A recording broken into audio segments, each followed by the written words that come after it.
누가복음 강의 80번째 시간으로 넘어진 베드로 일으키시는 예수님이라는 제목으로 하나님의 말씀을 선포하도록 하겠습니다. 이 베드로가 예수님을 3번 부인한 사건은 사복음서에 모두 다 동일하게 기록이 되어 있습니다. 그만큼 우리에게 의미심장하게 전달하는 메시지가 깊다는 그런 말이죠. 이 사건을 요약하면 이렇습니다. 베드로가 겟세마네 동산에서 예수님이 체포되시는 것을 보자 다른 제자들과 함께 도망을 칩니다. 얼마 후에 예수님의 상황이 당연히 궁금해졌겠죠. 그래서 요한과 함께 예수님이 신문받고 계시던 대제사장의 집 안뜰까지 이제 몰래 침투해서 들어갑니다. 거기서 이제 예상치 못한 일이 벌어지기 시작한 거예요. 날이 너무 추워서 이제 불을 한켠에서 쬐고 있었습니다. 그런데 그의 모습을 지켜보던 계집종 하나가 막 주변 사람들을 향해서 이렇게 소리를 치네요. 저 사람이 예수와 함께 있는 것을 내가 분명히 봤어요. 그 말에 크게 당황을 한 베드로는 자기도 모르게 나는 예수님을 전혀 모른다라고 그렇게 부인을 한 겁니다. 조금 있다가 또 다른 사람이 와가지고 베드로에게 이렇게 묻는 거예요. 베드로가 또다시 화들짝 놀라면서 무슨 말이냐고, 내가 예수님을 모른다라고 또 부인을 해요. 1시간쯤 지나서 사람들이 베드로가 이제 말을 하는데 갈릴리 지방의 사투리를 말하는 것을 이렇게 알아듣고는 이 사람 봐봐, 아까 아니라고 하더니 예수와 한패가 틀림없어 막 이렇게 말을 하니까 베드로가 얼마나 다급했는지 또다시 예수님을 모른다라고 부인을 합니다. 그렇게 3번이나 예수님을 부인을 하면서 베드로가 이제 자신에게 닥쳤던 이 위기 상황을 모면을 한 거죠. 그런데 불과 몇 시간 전에 이 최후의 만찬 때, 몇 시간 전에 최후의 만찬이 있었잖아요, 그죠? 바로 그 순간에 제자들과 함께 식사하시던 예수님이 이 상황에 대해서 정확하게 미리 말씀을 하셨습니다. 누가복음 22장 34절에 보니까 이르시되 베드로야, 내가 내게 말하노니 오늘 닭 울기 전에 내가 3번 나를 모른다고 부인하리라 하시니라. 이 말씀대로 실제 베드로가 예수님을 모른다라고 3번 부인을 했을 때에 닭이 운 거예요. 그때 신문을 마치고 끌려가시던 예수님이 의도적으로, 그죠? 베드로를 쳐다봤습니다. 그 순간에 극적으로 예수님의 눈과 베드로의 눈이 마주친 거예요. 예수님이 의도적으로 베드로를 쳐다봤고 온몸에 상처가 나시고 채찍에 맞으시고 두들겨 맞으셨는데 그 몸 상태로 베드로를 봤고 베드로의 눈과 예수님의 눈이 마주친 겁니다. 이때 베드로에게 예수님의 말씀이 생각이 난 거예요. 결국 그는 더 이상 견딜 수가 없어서 그 자리에서 뛰쳐나가서 가슴을 치면서 통곡합니다. 오늘 61절부터 62절에 보니까 주께서 돌이켜 베드로를 보시니 베드로가 주의 말씀 곧 오늘 닭 울기 전에 내가 3번 나를 부인하리라 하심이 생각나서 밖에 나가서 심히 통곡하니라. 제가 이 심히 통곡하니라 이 말씀이 원어상 어떻게 적혀있나 궁금해서 찾아보니까 울었는데 bitterly, 아주 막 비통한 마음으로, 쓴 마음으로 그렇게 울었더라, 이렇게 기록이 되어 있더라고요. 아주 비통한 마음으로 울었습니다. 오늘 본문의 베드로의 이야기를 통해서 우리가 깊이 생각해야 될 점이 있습니다. 우리도 베드로처럼 얼마든지 예수님을 부인할 수 있는 위험이 있다는 사실이에요. 우리도 베드로처럼 생명의 위협을 받거나 신변에 이 어떤 불안함을 느끼게 되면은 예수님을 부인하는 자리에까지 내려갈 수 있다는 말입니다. 제 기억 속에 아주 깊이 각인된 사건이 하나 있습니다. 지난 2007년 4월에 터키 동부 말라티아에서 독일인 선교사 틸만과 네자티 현지인 리더와 또 우르 형제가 무슬림들에 의해서 무참히 칼에 찔려서 살해당한 사건이 일어났죠. 당시 예배를 드리고 있었는데, 모여가지고 이제 하나님을 예배하고 있었는데 이 예배 장소에 3명의 무슬림이 난입을 해가지고 이 사건이 일어났습니다. 이 사건 이후에 여러분 아마 기억하는 분들 계실 텐데 이스탄불에 있던 약 1,000명 가량의 현지 크리스천들이 이 탁심거리 중간에 뛰어나와서 외치기 시작했어요. 저도 그 이후에 이제 탁심거리에 가보고 또 한 마음으로, 비통한 마음으로 기도도 하고 그랬는데 막 외쳤습니다. 나도 크리스찬이다. 그러니 나도 죽여라. 여러분, 이 무슬림들이 가득한 이슬람 국가인데, 그죠? 거기서 나도 크리스찬이다, 나도 죽여라 하는 건 진짜 죽고자 하는 결의가 있는 그런 고백이거든요. 항의 시위를 막 한 겁니다. 여러분, 당시 알라를 믿는 미슬림 국가에서 이들이 당당히 예수님을 고백하는 그 신앙을 고백했다라고 하는 것, 정말 굉장한 믿음이었고, 이후에 이제 터키의 종교 정책에도 상당한 변화를 일으키는 그런 사건이 되었습니다. 이들과 같이 목숨을 걸고 주님을 부인하지 않는 신앙, 그죠? 우리 주기철 목사님, 손양원 목사님 이런 분들처럼 정말로 신앙을 끝까지 사수하는 그런 믿음도 정말로 고귀한 신앙이에요. 자, 그런데 정말 우리가 두렵고 떨리는 마음으로 경계해야 되는 것이 무엇인가? 주님이 오시기 직전의 시대로 돌입하면 할수록 주님을 부인하는 자들이 점점 더 많아지게 될 것이라는 사실입니다. 극심한 핍박과 환난과 시험이 지속되는 가운데 배도하는 무리들이 물결을 이루는 것을 보게 될 거예요. 그래서 예수님이 다시 오실 때에 끝까지 믿음을 지키는 자가 얼마나 적으면은 우리 예수님 정말 한탄하는 마음으로 이렇게 고백하셨습니다. 누가복음 18장 8절 하반에 보니까 그러나 인자가 올 때에 세상에서 믿음을 보겠느냐 하시니라. 내가 다시 올 때 정말 끝까지 믿음을 사수하고 믿는 자를 내가 보겠느냐 말씀하신 거예요. 그리고 마지막 시대에 임할 환난과 핍박이 얼마나 극심하면 주님이 이런 표현을 또 쓰셨습니다. 마가복음 13장 13절에 보니까 또 너희가 내 이름으로 말미암아 모든 사람에게 미움을 받을 것이나 끝까지 견디는 자는 구원을 받으리라. 여러분, 이 표현 보세요. 끝까지 견디는 자는 구원을 받으리라. 얼마나 우리에게 닥쳐오는 이 환난과 핍박 시험이 강하면, 그죠? 사람들이 우리를 갖다가 막 어떻게든 끌어내리려고 하고 체포하고 죽이려고 하고 이 시험이 강하면은 끝까지 견디는 자가 구원을 받으리라. 여러분, 우리 주님이 강력한 경고의 말씀을 하신 거죠. 자, 그래서 오늘은 베드로의 이 부인하는 장면을 통해서 우리의 신앙의 경계를 삼고자 합니다. 말씀을 통해서 성령 하나님께서 정말 여러분 한 분 한 분의 심령들을 깨워주시기를 바랍니다. 그래서 여기에 있는 우리 모두는 정말 끝까지 주님을 부인하지 않고 반드시 영원한 구원을 이룰 수 있기를, 제가 그냥 구원을 받을 수 있기를 안 그러고 또 표현을 구원을 이룰 수 있기를 그랬잖아요. 구원의 양면이 있는 거 아시죠? 구원을 받지만 already not yet 구원을 또 이루어 가야 되는 거예요. 여러분, 그 구원을 이루어 갈 수 있기를 간절히 축원합니다. 자, 세 가지로 살펴보겠습니다. 자, 첫 번째 포인트는 우리도 베드로와 같이 넘어질 수 있다는 거예요. 우리도 넘어질 수 있습니다. 자, 과연 예수님을 제가 부인한다 이런 표현을 썼는데 이 부인한다라고 하는 것이 성경적으로 어떤 의미인가? 사복음서에 제가 이 베드로 부인 장면이 동시에 다 나온다라고 말씀을 드렸죠. 근데 여러분, 이 사복음서에 나오는 베드로의 이 부인 장면을 종합 분석해서 요약을 해보면 베드로의 대답을 네 가지로 요약을 할 수 있어요. 첫 번째는 나는 내가 하는 말이 무슨 말인지를 전혀 모르겠다. 지금 이 계집 종에게 그렇게 말했잖아요, 그죠? 무슨 말을 하는 거야? 모르겠어. 두 번째는 나는 예수라고 하는 사람을 전혀 알지 못해 라고 이야기를 합니다. 세 번째는 나는 심지어 예수와 함께 있지도 않았어. 네 번째는 나는 예수의 제자가 아니야 라고 이야기를 해요. 자, 이 네 가지를 갖다가 다시 두 가지로 요약을 할 수 있습니다.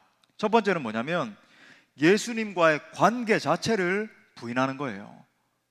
나 예수님 알지도 못하고 제자도 아니야. 관계 자체를 부인하는 겁니다. 두 번째는 뭐냐면 예수님을 말과 행동으로 부인하는 거예요. 지금 무슨 말을 하는 거야? 당신 하는 말 전혀 알아먹지 못하겠어. 간접적으로 말과 행동으로 부인하는 겁니다. 여러분, 이 두 가지가 베드로가 예수님을 부인한 사건에서 발견할 수 있는 성경적인 이 부인, 배도의 핵심이에요.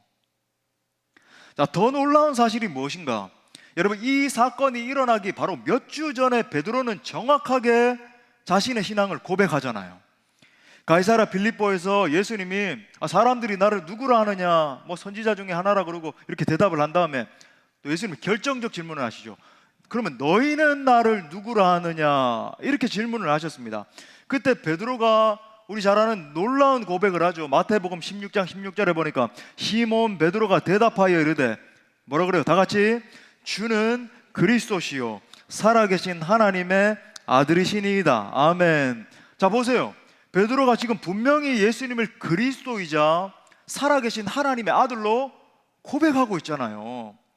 주님을 향한 분명한 신앙 고백이 있었고 주님을 향한 사모하는 마음이 뜨겁게 자리 잡고 있었던 베드로였습니다. 문제는 그가 지금 무너졌다는 거예요. 여러분, 이 대비가 보이십니까? 주는 그리스도시요 살아계신 하나님의 아들이십니다. 예수님도 놀라셔가지고, 바요나 시몬아, 이것을 알게 하니는 네가 아니고 네가 이런 대답을 할 리가 없어. 하늘에 계신 내 아버지가 가르쳐 주신 거야. 그죠? 막 예수님도 놀라셨어요. 아무튼 그렇게 고백을 했는데, 그렇게 고백하고 그렇게 신앙을 사수했던 베드로가 무너졌습니다. 심지어 예수님을 부인하는 자리에까지 떨어져 버린 거예요. 나는 예수님을 모른다라고 공언까지 하면서 완전히 넘어져 버렸습니다. 사랑하는 여러분, 우리가 정말 두렵고 떨리는 마음으로 직시해야 되는 그런 사실이 무엇인가? 지금 내가 예수님을 향한 뜨거운 신앙을 고백하고 있다라고 해서 그것이 우리의 신앙을 계속 지켜주는 것이 아니라고 하는 거예요. 지금 내 마음이 잠시 뜨거워졌다라고 해서 집회에 참석해서 그저 감동과 감화가 있고 좀 눈물도 나고 뜨거워졌다라고 해서 그것이 우리의 신앙을 평생 지켜주는 보증이 되어주지 못한다는 겁니다. 우리 주님 분명히 뭐라고 말씀하셨나요? 나더러 주여 주여 하는 자마다 다 천국에 들어가는 거 아니야 말씀하셨잖아요. 다시 말해요, 여러분, 지금 내가 감동이 임해서 주여 주여 할 수 있어요.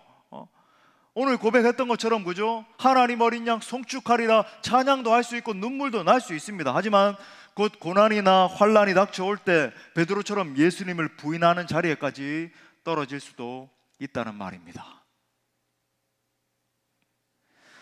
자, 저는 이 시대에 살고 있는 그리스도인들이라고 하는 이 그리스도인들이 자신의 삶 속에서 주님을 부인하면서 사는 것을 보는 것입니다. 마치 오늘 베드로의 모습과 같이 자신들의 이 말과 행동으로 주님을 부인하는 것을 보는 거예요. 여러분, 우리가 함께 모여 있을 때는 주변 사람들을 의식하고 한 회중 안에 있기 때문에, 그죠? 찬양도 할 수 있고 거룩하게도 보일 수 있고, 여러분, 그러니까 신앙에 있어서 판가름이 되는 것은 사람들이 함께 모여 있을 때는 알 수 없어요. 내 삶의 자리에서, 더 쉽게 말해 수원 동부교회 권속이 내 직장에서, 삶의 자리에서, 가정에서 홀로 있을 때 함께 있지 않는 그 순간에 내 진짜 신앙이 드러난단 말이죠.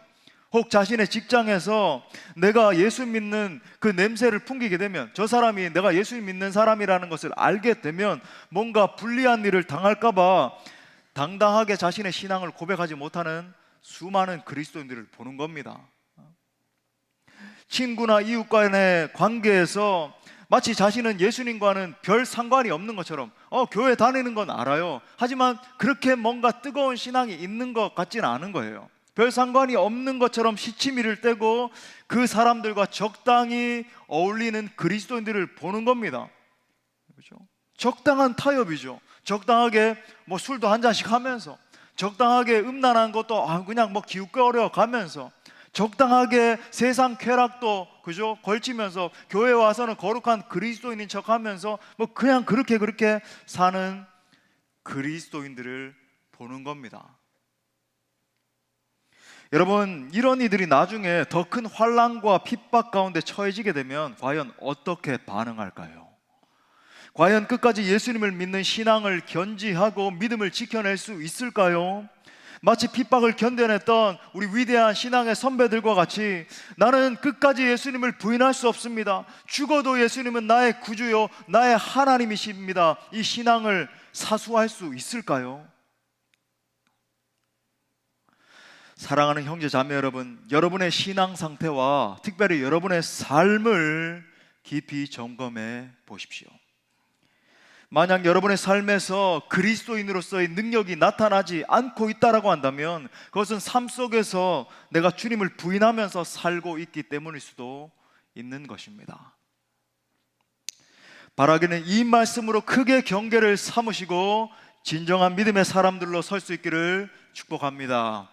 자, 두 번째로, 그러면 과연 무엇이 베드로를 넘어지게 만들었는가라는 거예요. 뭐가 베드로를 넘어지게 만들었는가?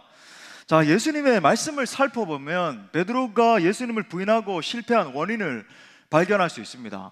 세 가지 아주 결정적인 원인이 있어요. 자, 첫 번째는 한번 따라합시다. 영적으로 준비되지 못했다. 영적으로 준비되지 못했어요. 누가복음 22장 31절부터 33절에서 이렇게 말합니다. 시몬아 시몬아 보라, 사탄이 너희를 밀가부르듯 하려고 요구하였으나 그러나 내가 너를 위하여 내 믿음이 떨어지지 않기를 기도하였노니 너는 돌이킨 후에 내 형제를 굳게 하라. 그가 말하되 주여 내가 주와 함께 오게도 죽는 데에도 가기를 각오하였나이다. 여러분, 지금 주님이 경계하고 계시는데 베드로는 아주 자신만만하게 대답을 하는 겁니다. 주님, 저는 절대로 주님 배반하지 않을 겁니다. 심지어 제가 죽는다 할지라도 주님을 끝까지 따라갈 거예요. 고백하고 있습니다. 여러분, 이 고백, 우리가 평소에 하는 고백과 얼마나 유사한 고백입니까? 그렇잖아요. 우리도 곧잘 주님, 저는 끝까지 주님을 쫓아가는 제자로 살겠습니다. 얼마나 많이 잘 고백하나요? 절대 주님을 배반하지 않고 내 생명 다해 주님을 쫓아가겠습니다. 여러분, 우리가 얼마나 많이 이야기하고 찬양하고 고백합니까?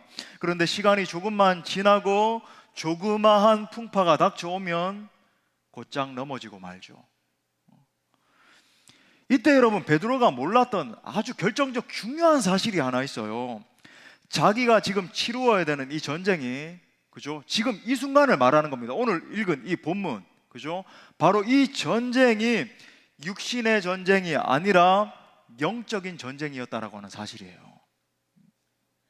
주님이 지금 보세요. 방금 이 누가복음 22장 31절에서 읽은 데서 힌트를 주시잖아요. 시몬아 시몬아 보라, 누가요? 사탄이 너희를 밀가부르듯 하려고 요구하고 있어.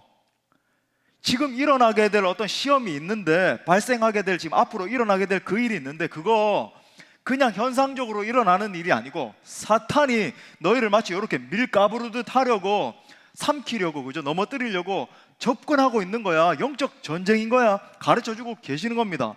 이 싸움의 진짜 실체는 눈에 보이는 가시적인 어떤 육체적인 싸움이 아니라 실제 여러분, 육적인 일들이 일어납니다. 그죠? 갑자기 로마의 군병이 닥쳐와가지고 예수님을 사로잡아가고 눈으로 이렇게 보는데 막 예수님을 사정없이 막 채찍으로 두들겨 패고 신문을 하고, 그러니까 육신적인 눈에 보기에도 압도당하는 거예요. 너무 무서운 겁니다. 근데 여러분, 베드로야, 제자들아, 너희에게 일어나는 이 일이 육신적인 어떤 현상적으로 일어나는 거기에만 그치는 게 아니라 이 사건의 본질은, 이 싸움의 본질은 영적인 전쟁이야.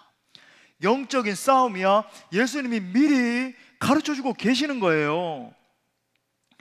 우리의 삶에서도 마찬가지죠. 가시적으로 어떤 위협이 닥쳐올 수 있고 고난과 우리의 눈에 버젓이 보이는 현상들이 일어날 수 있지만, 베드로를 비롯한 이 제자들이 분명하게 알고 있어야 되는 그 사실과 같이 이 싸움의 실체는 영적인 전쟁이라고 하는 것을 우리 주님이 미리 명확하게 가르쳐주고 계시는 겁니다.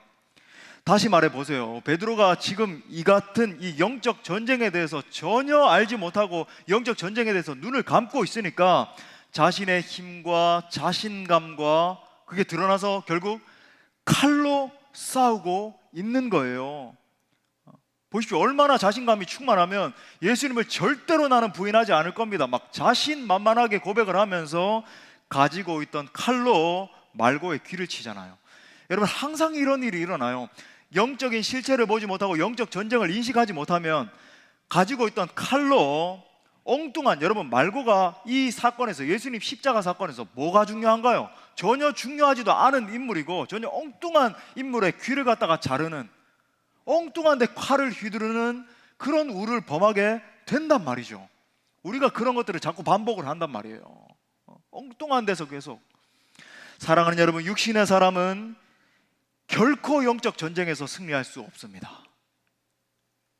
육신의 사람은 여러분, 영적 전쟁에서 절대로 승리할 수 없어요. 영적인 공격이 올 때 마치 베드로와 똑같이 자신의 힘과 능력과 지혜를 의지하기 때문에 결코 이길 수 없는 겁니다. 말 그대로 사단에게 백전백패 하는 거예요.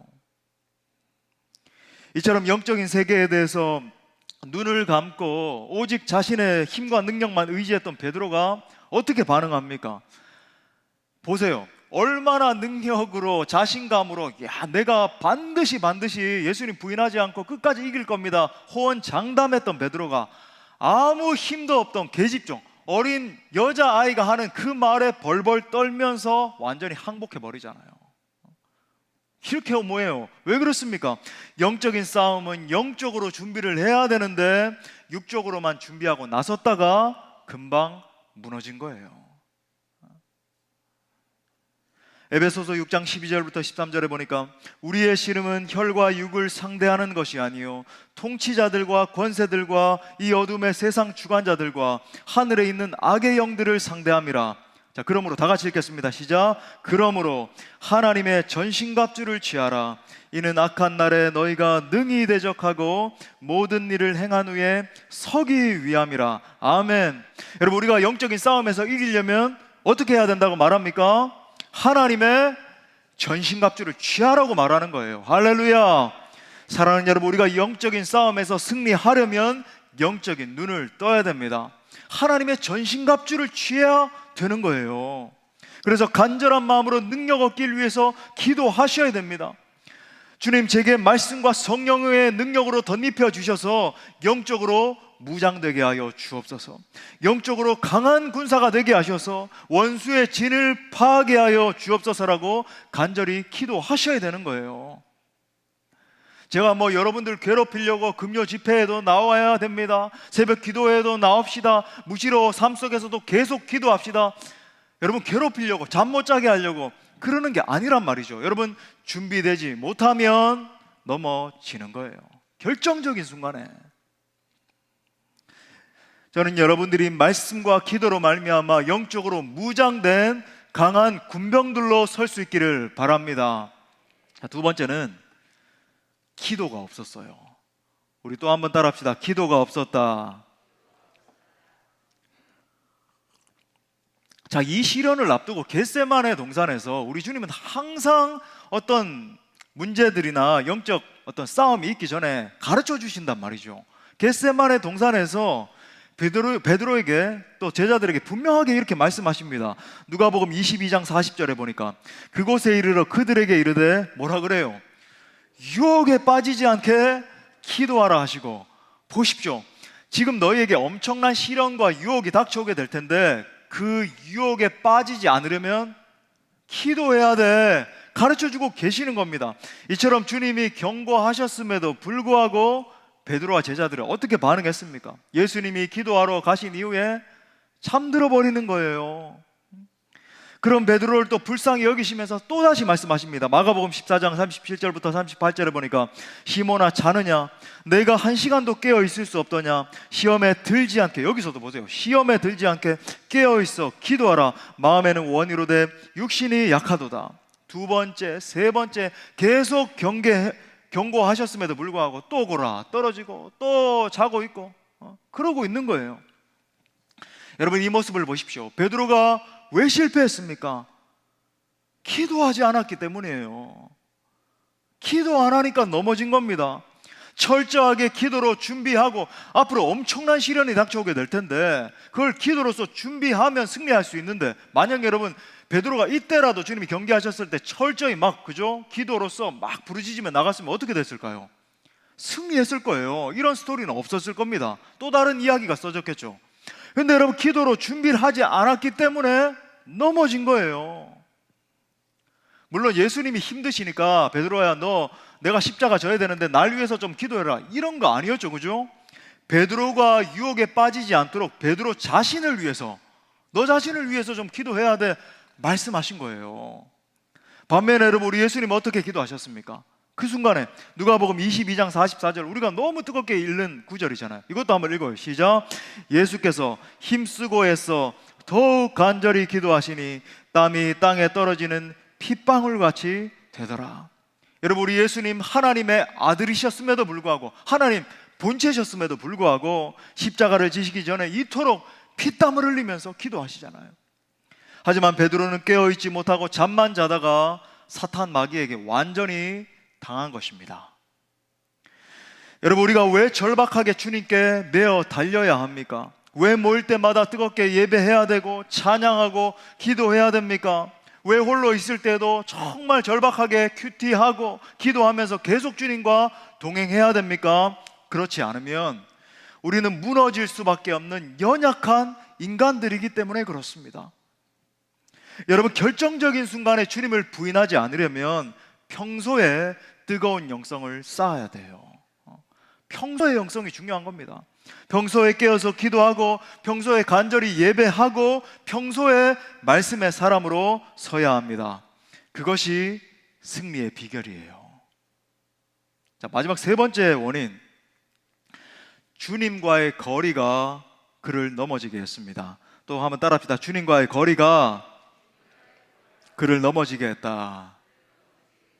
자, 오늘 54절 첫 구절 한번 보세요. 이렇게 말합니다. 예수를 잡아 끌고 대제사장의 집으로 들어갈새 베드로가 멀찍이 따라가니라, 이렇게 말을 해요. 물론 이 상황에서 예수님을 베드로가 이제 멀찍이 따라가는 것은 뭐 이해할 만한 그런 상황이에요.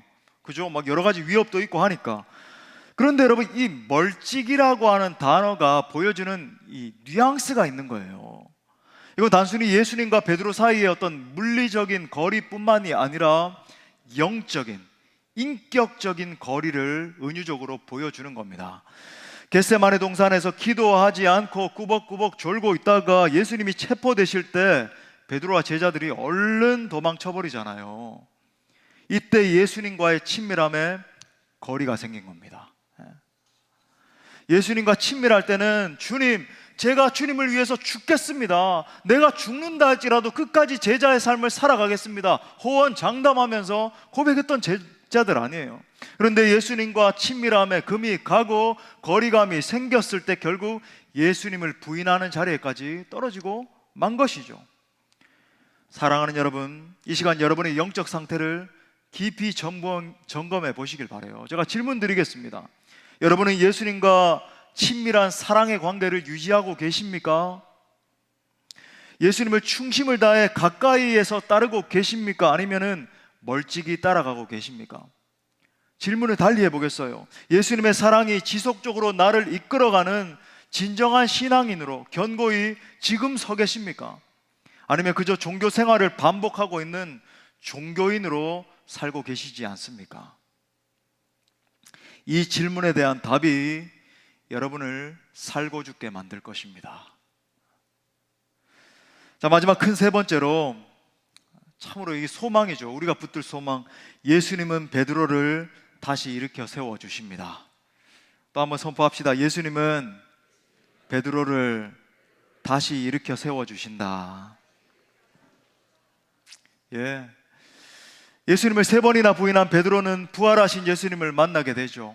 다시 만납니다. 이게 참 중요해요. 다시 만나는 거예요. 예수님을 다시 만난 순간, 여러분 베드로의 심정을 한번 생각해 보세요. 얼마나 부끄러웠을까요? 3년 반이나 예수님 따라다니면서 예수님 사랑합니다, 예수님이 행하시는 그 기적의 현장을 다 보고 예수님이 하시는 그 사랑의 음성을 다 들었고 예수님 그 예수님과 함께 했는데 예수님을 부인했던 베드로, 얼마나 죄스럽고 부끄러웠을까요? 그런데 두 번이나 부활하신 주님을 뵙고도 얼마나 이 심령의 괴로움이 느껴졌으면 스스로 아마 자격이 없다라고 느껴졌던 것 같아요. 그래서 자신은 물고기 잡으러 가겠다라고 합니다. 그렇게 갈릴리 바다에서 물고기를 잡던 베드로에게 우리 예수님 다시 나타나시죠. 요한의 아들 시몬아, 내가 나를 사랑하느냐? 이 말씀이 베드로를 살린 거예요. 내가 나를 사랑하느냐? 지난번에도 한번 말씀드린 적 있지만은 주님이 보세요, 너 이제 진짜로 나를 배반 안 할 거지?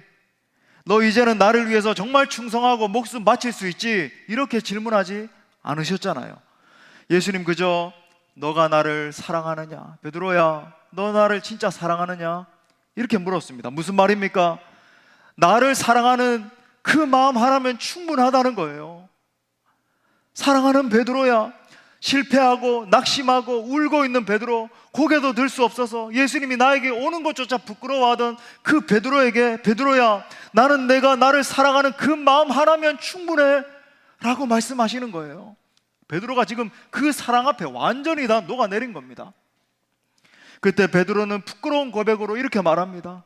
내가 주님을 사랑하는 줄 주님께서 아시나이다. 주님께서 아십니다. 주님께서 내 마음 아시리. 그렇게 3번 부인한 베드로에게 정확히 3번 사랑을 확인하시면서 그를 완전히 회복시켜 주시죠. 그리고 다시 사명을 회복시켜 주십니다. 내 어린 양을 먹이라. 베드로야, 내 양을 먹이라. 그 예수님이 승천하셨고 120명의 사람들과 함께 성령의 불을 받죠. 베드로가 성령의 불을 받습니다. 그러자 놀라운 일이 벌어지기 시작하는 거예요. 예수님을 잡아 죽인 사내들인 공회에서, 그 무시무시한 공회에서 무서운 대제사장 앞에서 베드로가 담대히 이렇게 선포합니다. 사도행전 4장 18절부터 20절에 보니까 그들을 불러 경고하여 도무지 예수의 이름으로 말하지도 말고 가르치지도 말라 하니 베드로와 요한이 대답하여 이르되 하나님 앞에서 너희 말을 듣는 것이 하나님의 말씀을 듣는 것보다 옳은가 판단하라. 우리는 보고 들은 것을 말하지 아니할 수 없다 하니 담대히 말하는 거예요. 또 나중에 천사의 도움으로 옥중에서 풀려나고 난 다음에 또 복음을 전하다가 다시 투옥돼 가지고 채찍에 막 사정없이 두들겨 맞잖아요. 그때도 이렇게 말합니다. 사도행전 5장 40절부터 42절 보니까 그들이 옳게 여겨 사도들을 불러들여 채찍질하며 예수의 이름으로 말하는 것을 금하고 놓으니 사도들은 그 이름을 위하여, 얼마나 가슴 뜨거운 거죠, 능력받는 일에 합당한 자로 여기심을 기뻐하면서, 여러분 채찍에 막 사정없이 두들겨 맞는데 합당하다, 내가 예수님 이름 때문에 두들겨 맞는 것이 합당하다라고 여기면서 기뻐하면서, 그죠? 슬퍼하거나 낙심하거나 좌절하거나 내가 너무나 힘들다 이러는 것이 아니라 막 기뻐하면서 공회 앞을 떠나니라. 그들이 날마다 성전에 있든지 집에 있든지 예수는 그리스도라고 가르치기와 전도하기를 그치지 아니하리라. 할렐루야. 놀라운 하나님의 사랑. 여러분, 예수님의 뜨거운 사랑을 회복한 베드로, 성령의 불을 받은 베드로는 완전히 다른 사람이 되었습니다. 이제는 정말 자신의 고백대로 된 거예요. 진짜 주님을 위해서 죽음을 불사하는 제자가 된 거예요. 사랑하는 형제자매 여러분, 혹 이 자리 가운데 앉아 계신 분들 중에서 실패하고 넘어진 분들 계시지 않습니까? 예배 자리에 나와 앉아는 있지만 주님의 사랑을 다 잃어버리고 냉랭한 심정으로 앉아있는 분들 계시지 않습니까? 처음 주님을 만났던 그 감격, 그 눈물 다 잃어버리고 혹시 아무런 소망도 없이 앉아있는 분들 계시지 않습니까? 예수님은 여러분을 다시 일으켜 세워주십니다. 여러분, 주님은 우리를 회복시켜 주시는 회복의 하나님이십니다. 여러분, 그 주님이 이 시간 말씀하세요. 사랑하는 누구누구야, 네가 나를 사랑하느냐? 말씀하시면서 다시 일으켜 주십니다. 이때 우리는 그저 부끄러운 고백이지만 이렇게 고백하기만 하면 돼요. 주님, 제가 주님을 사랑하는 줄을 주님께서 아십니다. 저 정말 부끄러운데요, 제가 주님을 사랑하는 줄을 예수님, 당신이 아십니다. 고백하면 되는 거예요. 그렇게 고백할 때 주님은 우리에게 다시 사명을 회복시켜 주십니다. 내 어린 양을 먹이라. 아들아, 딸아, 내 어린 양을 먹이라. 사랑하는 여러분, 이 놀라운 회복의 주님이 여러분 모두를 만나주시기를 바랍니다. 말씀의 결론을 맺겠습니다.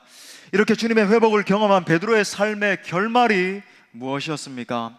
예루살렘 교회의 초대 리더가 되고 이제 나중에는 소아시아에서 복음을 전했고 급기야 마지막으로 로마에까지 가서 복음을 전합니다. 로마에 가서 복음을 전하다가 극심한 박해를 견디다 못해 돌아오던 중에 다시 예수님을 만나게 돼요. 베드로가 쿼바디스 도미네, 여러분 이거 익숙하지 않습니까? 영화로 나왔잖아요, 그죠? 쿼바디스 도미네, 주여 어디로 가시나이까 묻습니다. 그때 예수님이 나는 도망쳐 나온 내 대신 로마로 가노라 말씀하세요. 그 음성을 들은 베드로는 다시 로마로 가서 결국 순교의 자리에까지 가잖아요. 초대교회 교부 제롬의 증언에 따르면 베드로 자신은 주님과 같은 모양과 방법으로 십자가에 달릴 자격이 없으니 거꾸로 매달려 죽게 해달라고 요청을 했다 그래요. 그래서 실제로 우리 아는 것처럼 그는 십자가에 거꾸로 매달려서 순교했습니다. 놀라운 사실은 베드로를 비롯해서 이 사도들의 희생으로 말미암아 저와 여러분이 복음을 듣고 예수 믿어 구원받게 됐다라고 하는 사실이에요. 여러분, 주님은 우리를 다시 일으켜 세워주시는 분이십니다. 주님은 넘어진 우리에게 사랑의 음성을 들려주시고 성령을 부어주셔서 다시 사명을 위해 달려갈 수 있도록 회복시켜 주십니다. 자, 그렇다라고 한다면 우리 편에서 해야 될 일은 무엇입니까?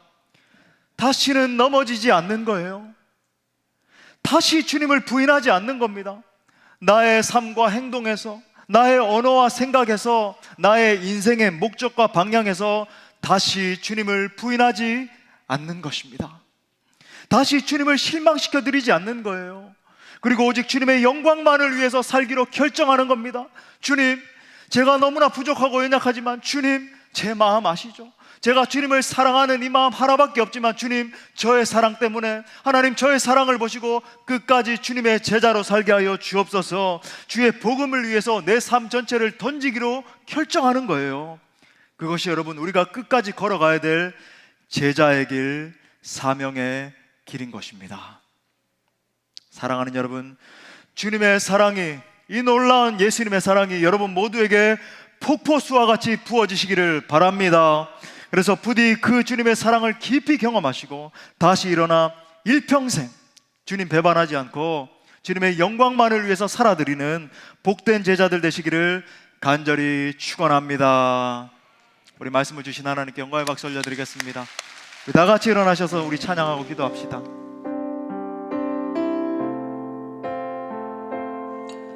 이 고백 정말 우리 베드로의 고백 같고 우리의 고백입니다. 언제나 내 모습, 언제나 내 모습 너무나 부끄러워, 너무나 부끄러워. 무릎으로 주님께 기도로 가오니 나 홀로 서 있는 죽은 내 영을 깨워주옵소서. 죽은 내 영 깨우사 주님만 나를 세워주세요. 주님만 나를 세워 내 영 살게 하소서. 주님 내 안에, 주님 내 안에, 내 안에 계시고 주님 내 안에, 주님 내 안에 나를 세워주소서. 우리 다시 한 번 더 전심을 다해서 언제나 내 모습, 언제나 내 모습 너무나 부끄럽기 짝이 없습니다. 너무나 부끄러워. 무릎으로 주님께, 무릎으로 주님께 기도로 가오니 나 홀로 서 있는 죽은 내 영을 깨워주옵소서. 죽은 내 영 깨우사 주님 나를 세워주세요. 주님만 나를 세워 내 영 살게. 우리 두 손을 높이 들고 주님을 붙드시면서 주님 내 안에, 주님 내 안에, 내 안에 계시고 주님 내 안에, 주님 내 안에. 주님 나를 일으켜 세워주세요. 나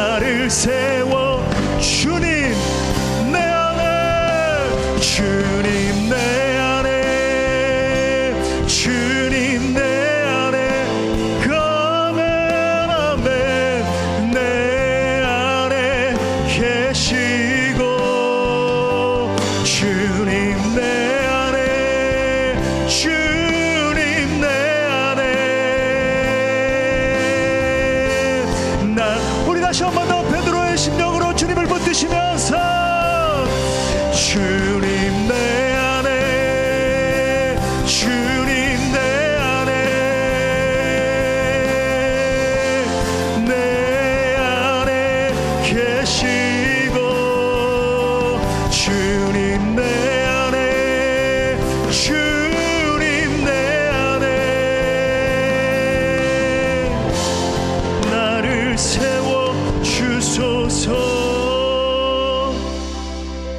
우리 말씀 붙들고 함께 기도할 때 오늘 넘어졌던 베드로, 실패해서 모든 삶의 소망을 잃어버렸던 그 베드로를 예수님이 다시 일으켜 세워주셨습니다. 그 주님은 지금 넘어져 있는 여러분 한 분 한 분을 다시 일으켜 세워주시기를 원하십니다. 혹시 실패하고 넘어져서 주님과의 친밀함을 잃어버린 분들 계시지 않습니까? 주님과의 사랑의 관계를 다 잃어버리고 사명의 자리를 떠나 있는 분 계시지 않습니까? 이 시간 주님 앞에 나아갑시다. 함께 기도할 때 오늘 베드로를 일으키신 예수님, 나도 일으켜 주옵소서. 내게도 은혜를 부어주시옵소서. 제가 주님을 사랑하는 줄을, 너무나 부끄럽지만 제가 주님을 사랑하는 줄을 주께서 아십니다. 주님 저를 붙드셔서 세워 주옵소서. 동성으로 기도합시다. 주여